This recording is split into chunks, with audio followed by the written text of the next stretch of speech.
As the last beams of my cabin crashed down toward the lake, I didn't scream. I didn't cry. I just stood there, watching the wreckage with the kind of silence that makes people nervous.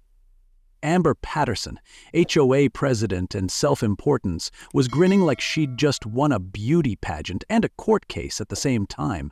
Her little fan club applauded like they'd done something noble. Like bulldozing a dead woman's dream was an act of civic virtue. I'd been preparing for this moment long before their matching polos ever stepped foot near my lake. What they didn't know was that I had been silently documenting everything, every threat, every action. I had permits filed in triplicate and signed by people who don't even like me. But more than that, I had purpose. See, some folks build a cabin for peace. I built mine as a promise. And when they knocked it down, they didn't just start a legal fight. They kicked off the most expensive mistake of their smug little lives. And trust me, when you pick the wrong person to mess with, the consequences can become incredibly interesting. Leave a comment below to let us know where you are watching from, and if you like fascinating stories like this, don't forget to hit that subscribe button because tomorrow we have another incredible story, and there are many surprises waiting for you in the next parts. That cabin wasn't just some weekend project with a Pinterest board and a power drill. It was the final promise I made to my wife Claire before cancer took her 3 years ago. She'd always dreamed of a quiet little place by the lake where our daughter Lily could grow up watching sunsets like we used to. In one of her good weeks, she looked at me with that calm, steady smile and said, "One day, Matthew, we'll build it, even if I'm not there. Promise me you'll build it." So yeah, it wasn't about square footage or a lakeside view, it was about keeping my word. And when we finally broke ground, Lily wore Claire's old gardening hat and dug the first scoop of earth like she was planting a piece of her mom's spirit in the soil. That memory alone should have made me untouchable. But to Amber and her army of clipboard crusaders, a promise didn't matter. Only power did. Unfortunately for them, they picked the wrong man to test. I've been the county's land permit director for 15 years. While Amber was micromanaging mailbox colors, I was authoring the regulations she barely skimmed. I don't break zoning laws, I enforce them. I didn't just cross my T's and dot my I's, I italicized them, notarized them, and backed them with GIS-confirmed boundary lines. The parcel of land I built on, technically outside Whispering Pines' HOA reach, not that Amber cared. See, when she smells a challenge to her paper crown, she doesn't ask questions. She throws fits. And when she marched up to my property in her snakeskin boots and knockoff Chanel sunglasses, barking about Section 23.4 and unapproved construction, I didn't get angry. I just handed her a folder that would make a junior paralegal cry. Permits, stamped approvals, and boundary surveys older than her extensions. She didn't read it, of course. She just smirked, turned on her heel, and the next morning I had a violation notice taped to my mailbox like a hate letter from a bored librarian. That notice went straight into the recycling bin, but the absurdity didn't stop there. Amber called an emergency HOA meeting 3 days later to denounce my cabin as a threat to the visual harmony of the neighborhood. I sat there, surrounded by 20 people, half of them looking like they just showed up for the drama. "It'll drag down property values," she declared, as if my modest 2-bedroom retreat was some kind of radioactive. Brett Wilson, her gym bro sidekick who thinks cologne counts as personality, puffed up his chest and said, "Just because you work for the county doesn't mean you're above the rules." I smiled politely. I'm not above the rules, I am the rules. That's when I saw the real problem. They weren't mad about a cabin.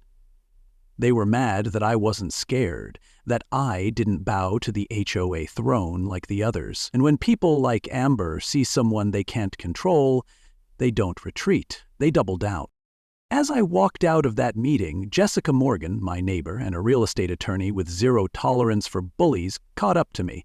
"She's gonna push this as far as she can," she warned. "You're the first person who's told her no." I nodded. "And I'm going to be the last." The next letter didn't come with a knock or a warning. It arrived the way most acts of cowardice do. Quiet, folded, and official-looking. A thick, white envelope stamped with the law firm's crest and more legal jargon than moral weight. It sat on our kitchen table like a live grenade with cursive, addressed to me but opened by the only person who shouldn't have seen it.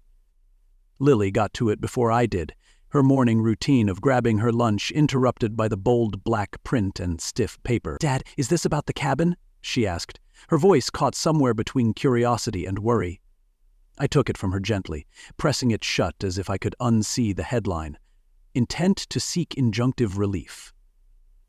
That's lawyer speak for "we're trying to scare you with expensive paper." I smiled at her the way you do when you're trying not to panic. Just some people trying to tell us where we can build our memories. "Don't worry about it, sweetheart. Remember what your mom used to say? Don't let the turkeys get you down." She gave a tiny smile, nodded, and walked out the door with her backpack swaying behind her. As soon as it clicked shut, I exhaled and felt the pit in my stomach grow roots. Jessica had seen letters like this before. When I dropped it on her desk that afternoon, she didn't flinch. She didn't even pause before she slid on her glasses and started reading. "This is nonsense," she said, flipping past the signatures. "Amber's husband wrote this." I nodded. "Scott Patterson, big firm downtown." Jessica let out a dry chuckle. "Of course she married a guy who turns legal threats into bedtime stories." She circled a few phrases with a red pen. "This isn't about your cabin violating code. This is about her ego." She looked up, dead serious.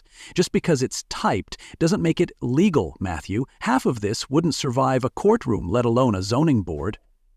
Still, her tone was clipped, calculated. "They're playing a game of intimidation, trying to spook you into folding before they run out of ink or friends." I leaned back, letting that settle. "So what do we do?" She handed the letter back. "We keep building, and you document everything. Every call, every visit, every dirty trick." Her voice sharpened like a scalpel. "Because this isn't about your permits anymore. It's about whether or not a single dad is allowed to keep a promise without getting permission from a committee drunk on power." The day they crossed the line, they didn't even knock. I was at a training seminar across town, my phone on silent, until I saw 3 missed calls and 1 voicemail from Lily. I hit play, and her voice was shaking. "Dad, Mrs. Patterson and that gym guy are here. They said they're inspecting the lake, but I told them you weren't home. They won't leave." I didn't hear the rest. I was already in the car, calling Jessica on speaker. "You're on my property. Lily's alone. I need you there now." I made it home in 12 minutes flat, shaving time and speed limits with every turn, and there they were, Amber in a leopard print coat that looked like it lost a fight with a clearance rack, Brett standing behind her like a sentient protein shake, and 2 clipboard carriers who looked like they thought they were filming an episode of Curb Appeal Dictator Edition. I pulled up and got out, jaw clenched. "What exactly do you think you're doing?" Amber turned around, faux surprised. "Just a standard HOA inspection, Matthew. We've had multiple complaints about your structure." I pointed behind her. "From who? The trees? The squirrels?" "There's no one within 100 yards. Brett stepped forward like he wanted to flex his authority but forgot to bring any. "We're just doing our job." I didn't flinch. "Your job doesn't include trespassing on land that isn't under your HOA's jurisdiction," Amber smirked. "Your daughter was very rude to us. Perhaps she needs to learn how to speak to authority." That did it. I stepped closer, voice calm and cold. "My daughter knows exactly how to speak to trespassers. And if you're not gone in 60 seconds, the sheriff will teach you how to speak to him." Jessica pulled up just then, phone in hand. "Already dialed," she said with a smile. The clipboard brigade scattered like roaches under a flashlight. Amber stayed just long enough to hiss, "This isn't over." I nodded slowly. "No, Amber, it's just getting started." That night, Lily sat quietly through dinner, pushing peas around her plate. When I asked what was wrong, she bit her lip. "Mrs. Patterson said you're going to get fired. She said you think you're above the rules." I set my fork down, suddenly too angry to chew. I got up, walked around the table and sat beside her. "Listen to me, honey. Sometimes, when people don't get their way, they say ugly things to try and scare others into silence. But we're not those people. We do things right. We follow the rules, even when others don't." She looked up, her eyes wide and afraid. "But what if they tear it down? What if we can't build the cabin?" I took her hand in mine. "Then we build it again. And again if we have to. Some promises aren't optional. Some dreams are worth rebuilding as many times as it takes." I brushed her hair back gently, smiling at her the way Claire used to. "You know what your mom would say, right?" Lily smiled, almost shy. "Don't let the turkeys get you down." I nodded. "That's right, and right now the turkeys are flapping real loud, but we're still standing." 2 days later, I walked into the next HOA meeting with a folder in one hand and fire in my chest. The room was packed tighter than usual. Word had gotten around. Amber sat at the front like a queen on a crumbling throne, tapping her pen against the podium like it was a gavel. "Mr. Miller," she began, her voice slick with faux concern, "we've received troubling reports about your behavior. Harassment, disrespect, refusal to comply with HOA decorum." I raised a hand. "With all due respect, Amber, if integrity is now considered harassment, go ahead and cuff me." There were a few snorts around the room. She narrowed her eyes. "Are you threatening me?" I smiled coolly. "No. I'm warning you. Leave my daughter out of this. Your beef is with me. If you show up at my house again uninvited, I'll file a restraining order and bring it with coffee and donuts for the entire sheriff's department." Brett crossed his arms, scowling. "You don't scare us, Miller." I turned to the audience. "I don't have to. Your own actions are doing the job just fine." I walked out, head high, while Amber fumed. But I knew it wasn't over, and I had a feeling the next move wouldn't come in public. It had come where paper meets corruption, where files disappear and reputations get quietly erased. And if that was the game they wanted to play, then it was time to bring a flashlight to the shadows. It started with a hunch and ended with a quiet kind of fury that clings to your spine. I was reviewing my cabin permit file one evening when something felt off. A measurement looked wrong. The setback number didn't match my original draft. So I cross-checked the version I'd submitted months earlier against the one now in the official county system and nearly dropped my coffee. The original had been altered. Whoever did it had changed just enough to make it appear non-compliant. And the kicker? The digital signature used to access and edit the file belonged to Maxwell Thompson, my supervisor. Max. The guy who once gave me a handshake so sincere I invited him to Claire's funeral. I drove to his office that same hour, file in hand, and confronted him quietly. His face went white. "I didn't touch that file," he said, "but someone clearly used my credentials." That's when it hit me. This wasn't politics anymore. It was sabotage. The system had been hacked. And the HOA? They weren't just pushing boundaries. They were playing chess with my life. "When your blueprint turns on you," I told Max, "someone's inside the machine." He looked down, ashamed. I walked out with confirmation, not just suspicion. This wasn't just about stopping construction. This was about destroying credibility, one altered field at a time. I didn't even get the chance to fix the paperwork before the next attack came swinging, and this one didn't hide behind a login screen. I came home from work 2 days later to find Lily standing in the driveway, eyes red, arms crossed tight. The bags of cement we had stacked and sealed were slashed open, contents turned to sludge from an overnight rain. Several bundles of lumber were split down the middle like someone had taken a crowbar to them, and the new wiring we'd just bought? Gone.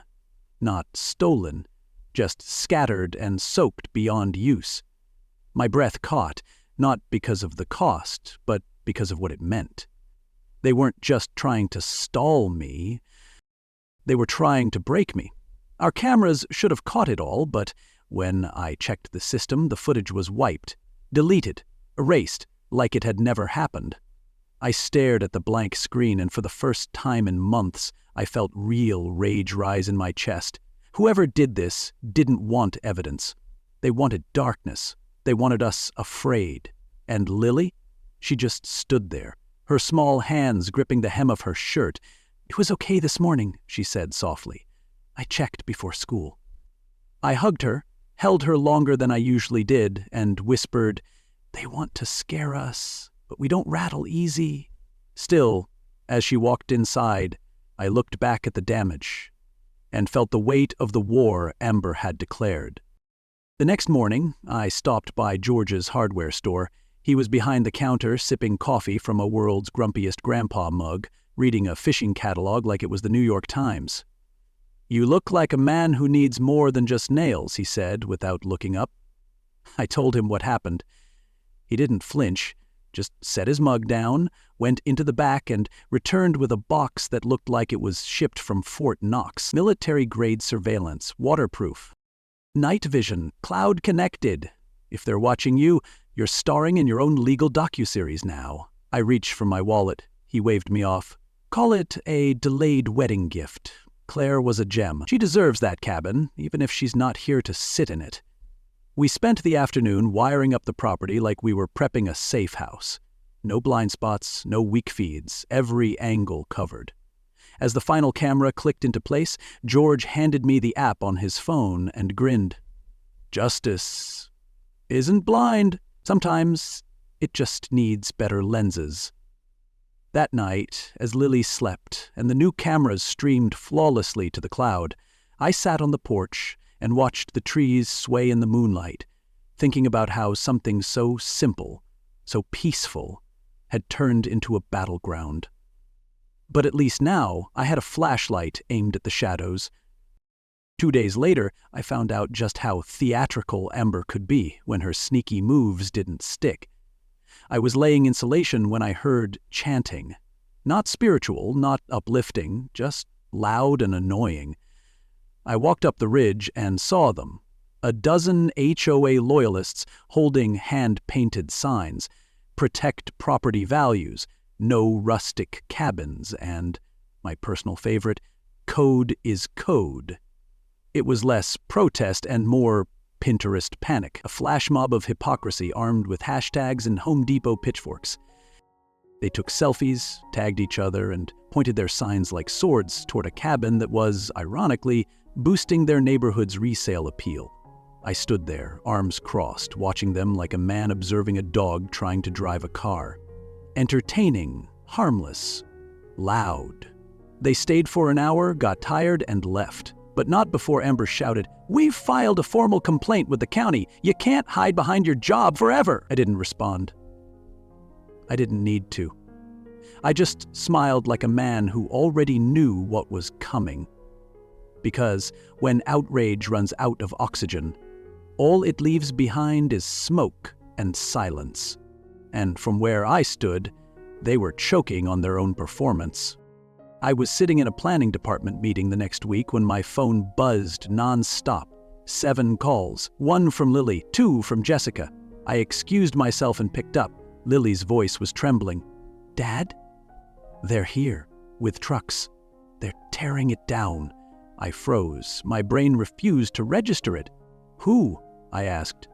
"A demolition crew. They said they have HOA orders." I was already running to my car before the call ended. I called Jessica. "Get to the house, now." Then I called Max. "Do we have any demo orders on my property?" "No," he said, voice tight. "Not a single one." When I arrived, the cabin was half gone. Beams ripped from the foundation, roof torn down. Lily was on the porch in tears. Jessica was already there, yelling at the foreman, who held a flimsy piece of paper with HOA letterhead, but no county seal. Amber stood nearby, arms crossed, triumphant, as if watching someone else's heartbreak was her idea of a spa day. I stormed toward the crew.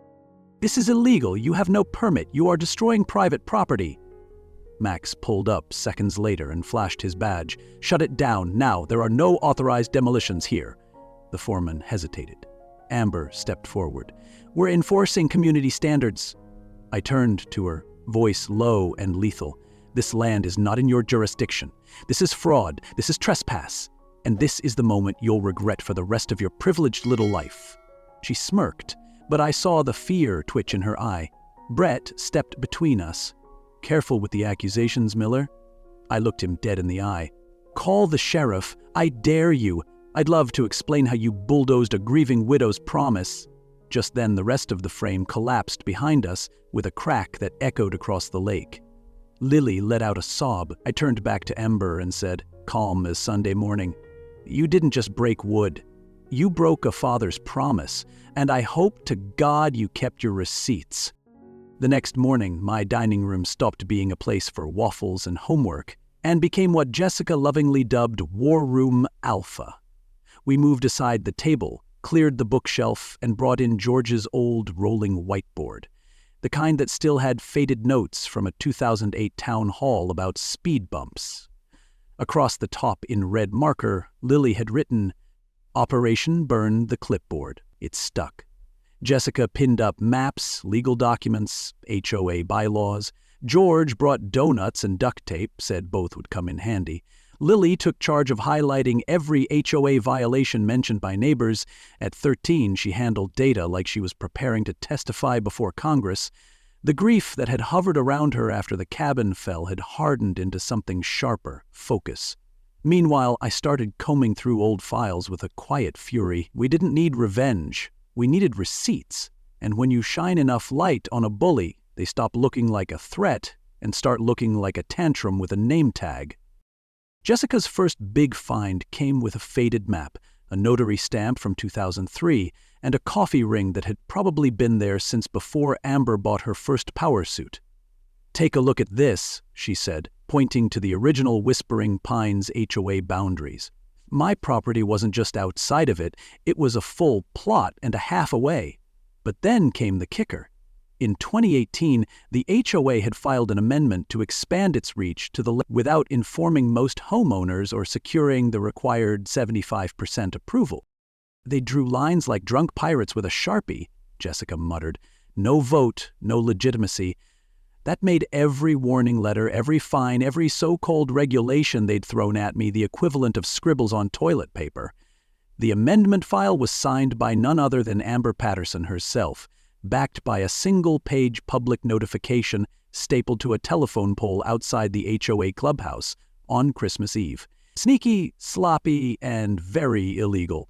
With that one discovery, our playbook changed. We weren't just defending a cabin anymore, we were unraveling an entire regime built on forged borders and fake authority. Once we started looking, the violations came tumbling out like roaches in a lit kitchen. Brett Wilson's pool? Built without permits, no safety fence, and about 3 feet too close to the property line. Amber's garage, converted into a full home gym, complete with electrical rewiring and commercial-grade speakers. None of it inspected or approved. Even their most loyal board member, Deborah Lennox, had a shed that violated setback rules and encroached on a drainage easement. "They build glass houses," I muttered, and threw rocks at my permit.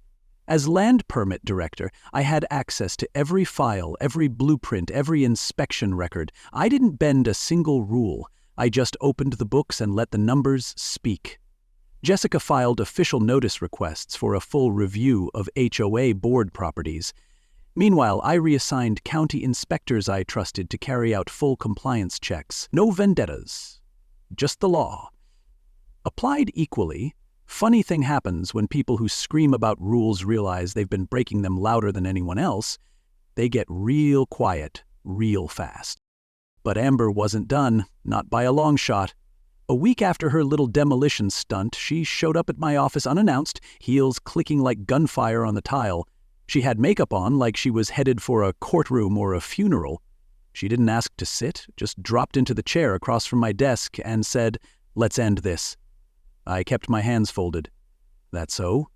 She pulled out a checkbook, the kind embossed with gold trim, and started writing, $25,000, 0 cents, you walk away. "Drop the reports. The complaint. No more inspections. No more drama." I raised an eyebrow. "You're offering me a bribe?" She leaned back. "I'm offering you closure. Call it compensation. Jessica, bless her prepared soul, had already slipped a small recording device under the edge of my desk. Her voice came through clear as gospel. "Justice doesn't take PayPal, Amber." She froze mid-signature. "Excuse me?" I nodded at the blinking light. "Everything you just said? That's going in our file, along with the forged amendment, the demolition order on fake HOA letterhead, and your husband's law firm's involvement in harassing my daughter." Her face cracked, just for a second. Then she stood, seething. "You're going to regret this." I stood, too. Probably. But not today. 2 days later, the regret arrived, wrapped in bureaucracy. I was notified by the County Ethics Committee that an anonymous complaint had been filed against me for abuse of position and conflict of interest related to my own permit. The complaint cited fast-tracking, favoritism, and retaliation. It was signed only as "a concerned citizen. Please, Amber may as well have written it in glitter pen." The fallout was immediate. I was temporarily removed from all active zoning reviews, pending investigation. I couldn't even review the very HOA violations I had documented. They'd tied my hands while claiming I was dangerous. But Jessica was ready. "Then we accelerate," she said, rolling up her sleeves. "We file the injunction against the HOA, illegal boundary expansion, destruction of property, attempted bribery, and if they want to play ethics roulette, I'll raise them a civil suit and county audit." I looked at her, exhausted but grateful. "They want to play chess," I said. "Then they just lost their queen." Jessica smiled, sharp and steady. "And now we show them what checkmate looks like." The county board hearing wasn't just a meeting. It was an event. People lined the hallways like they were waiting to see someone get baptized or executed, and no one was sure which. Amber sat front row in a coral blazer that screamed PR crisis, and a smug smile like she was auditioning for a Real Housewives reboot. Her husband, Scott, flanked her in a suit so sharp it could cut through integrity. Brett Wilson loomed behind them, arms crossed, posture wide, trying too hard to look like he still had power. On our side. Jessica, calm and precise with 2 leather binders and a briefcase full of truth.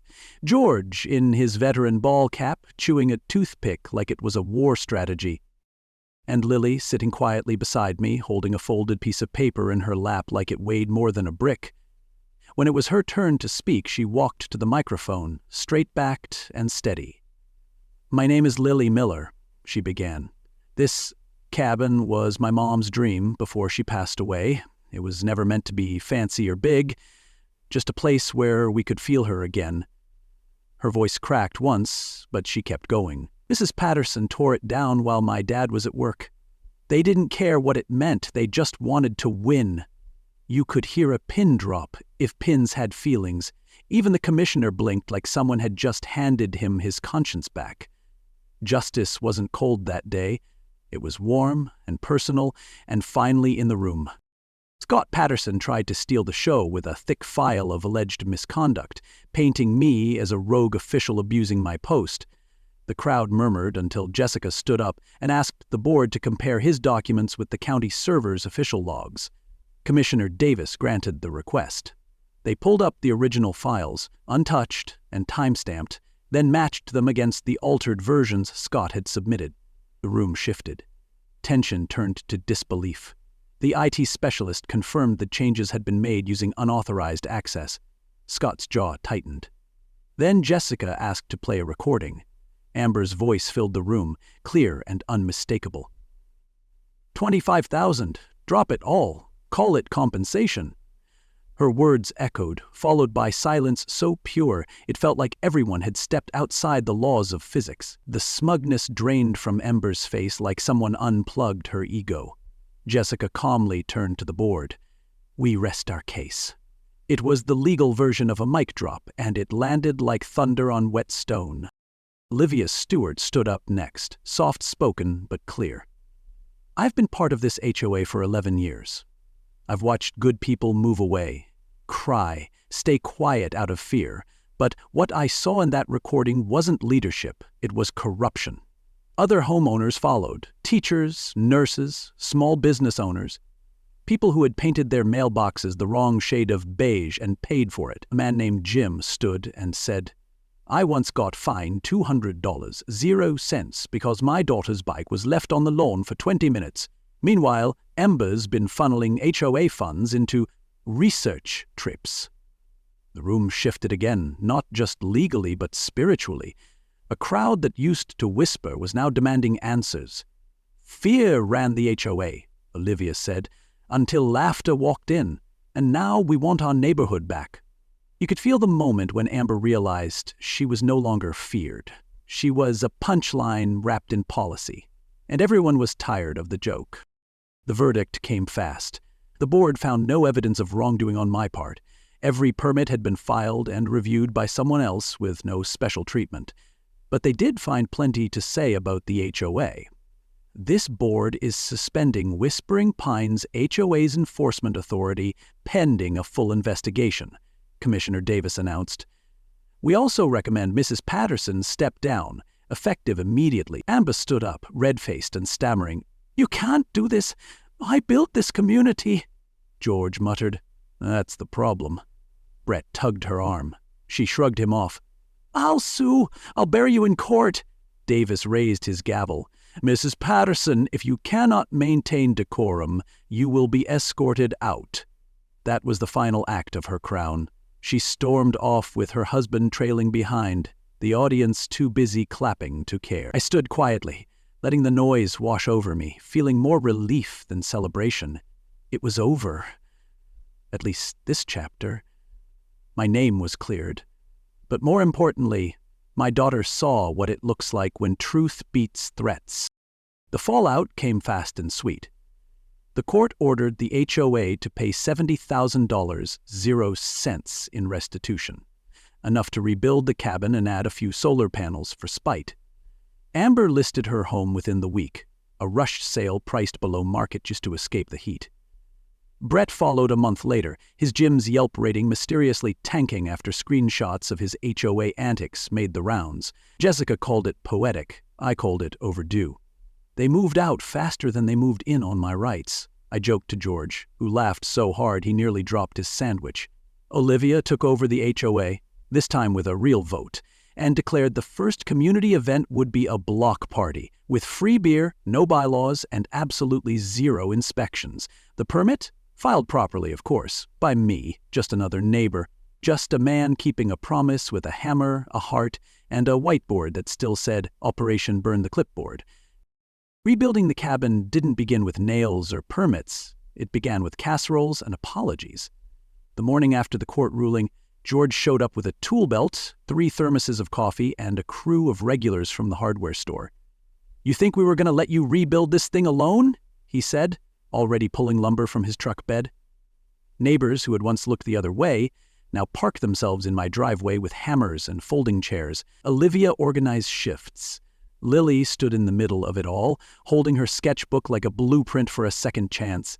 She walked the site like an architect, pointing to where the new windows should go, explaining how the breakfast nook would face the sunrise just like Mom always wanted. What started as defiance had turned into something gentler, a shared act of repair. People came with saws and sympathy. Someone even brought a Bluetooth speaker and blasted old Springsteen while we framed out the new walls. I've seen building permits. I've seen plans. But I'd never seen community come alive like this. In the ruins of a weaponized HOA, we'd found something better. Neighbors. Jessica didn't just help with legal forms anymore. She started showing up after hours with sandwiches and wine. The work slowed in the evenings, and we'd sit on the half-built porch watching the lake ripple in the last light of day. We talked about things beyond courtrooms, about Lily, about Claire, about how some promises stretch wider than loss. Jessica never tried to replace Claire. She understood there was no vacancy, only room. One night, Lily came out and curled up beside me on the swing, while Jessica leaned her head on my shoulder. We didn't say much. We didn't need to. It was peace, the kind that doesn't announce itself, it just settles in your bones.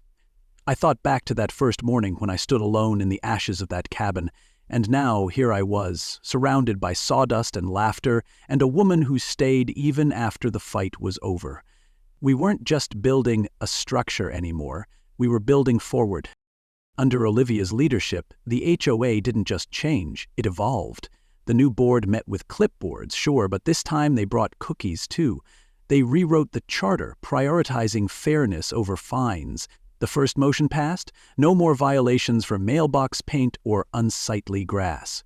The second, a formal apology delivered to Lily and me signed by every board member. Olivia showed up one afternoon with a wind chime crafted by a local artist, each piece made from repurposed cabin wood. "We wanted something that would remind you of the community's support," she said, hanging it on the new porch. "Every time it sings, know that we're still here."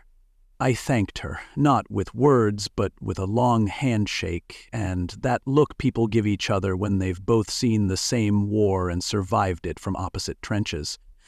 The wind picked up, and the chimes began to dance, metal and memory, clinking out the sound of a neighborhood reclaiming itself. When George unveiled the final gift, I couldn't speak. It was a hand-carved sign that read, "Miller's Promise," with Claire's favorite hummingbird etched into the corner, wings mid-flight. We mounted it above the cabin door. Beneath it, I added a brass plate. "Broken once, standing forever." The cabin stood taller this time, not because the beams were thicker, but because the foundation was poured with stubbornness and love. We added solar panels, not out of necessity, but as a quiet kiss my plans to Amber's old complaint about aesthetics. The kitchen shelves were Claire's design, the reading nook, Lily's touch. Every inch held a story, and none of them had footnotes about property values. One night, while screwing in the final window frame, I chuckled and muttered, "Sometimes justice needs a permit and a good hammer." George, handing me another nail, nodded. "And sometimes it just needs someone who won't fold." What was once rubble had become reverence.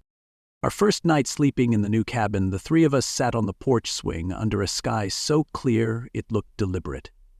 Lily had hung Claire's photo near the window, lit softly by a warm lamp. Jessica leaned against the railing, sipping tea. I closed my eyes and let the breeze roll across my face, carrying with it something familiar. Claire's perfume, maybe, or the echo of her laugh. I could almost hear her whisper, "You kept your promise, love." That's the thing about fences. They're meant to keep people out. But stories? Stories invite people back in. This one started with a clipboard and a demolition crew. It ends with a hummingbird and a wind chime singing to a second chance. They thought I'd fold.